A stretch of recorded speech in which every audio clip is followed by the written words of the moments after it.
Hanya tinggal satu kerusi masih belum diputuskan antara rundingan Pakatan Harapan PH dan Gabungan Rakyat Sabah GRS bagi menghadapi Pilihan Raya Negeri PRN Sabah.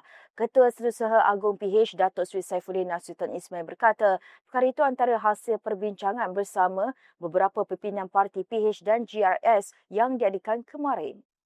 Katanya ia membabitkan pengurusi PH Datuk Seri Anwar Ibrahim, Timbalan Presiden PKR Nurul Izzah Anwar, Ketua Menteri Sabah Datuk Seri Haji Jinor dan Datuk Seri Masidi Manjun mewakili GRS. Ujarnya perjumpaan itu bagi memutamatkan proses perbincangan kerusi antara kedua-dua pihak dan ia sudah pun diselesaikan.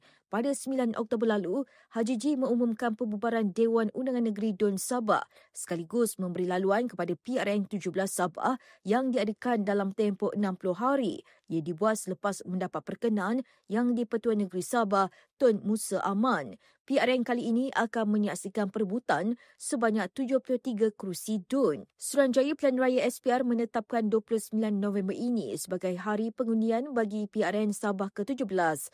Tarikh penamaan calon pada 15 November dan tarikh pengundian awal pada 25 November.